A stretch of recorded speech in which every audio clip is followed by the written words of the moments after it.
It's a trip that begins in the northwest of the United States in Washington state, then across the country to Washington, D.C. for a state visit and on to New York. The trip builds on the visit by the U.S. president to Beijing late last year, where both sides announced a historic climate change agreement. Since then, the relationship has been rocky.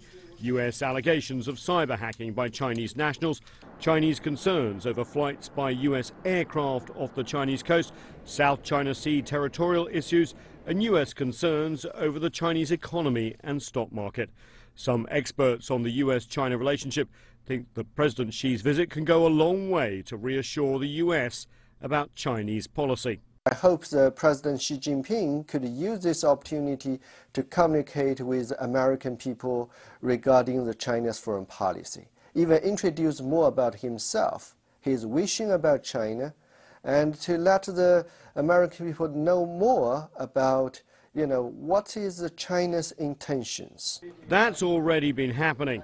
Ahead of President Xi's arrival, senior Chinese officials launched China Book Month by highlighting President Xi's thoughts on China's ambitious reform program. The Chinese speakers there think this visit can help explain China's economic shift. Because it's still relatively new and it's still in the early phase of his reform, so that's why people could hardly catch the essence of his reform.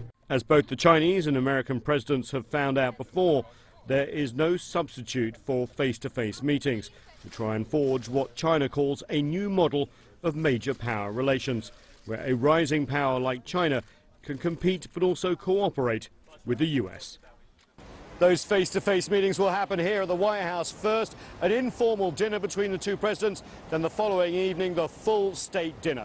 Both Beijing and Washington hope there'll be progress on the much-waited-for bilateral investment treaty and perhaps also establishing rules of the road when it comes to cybersecurity. The climate change deal inked in Beijing last year shows what can happen when two countries of this size work together. Nathan King, CCTV, Washington.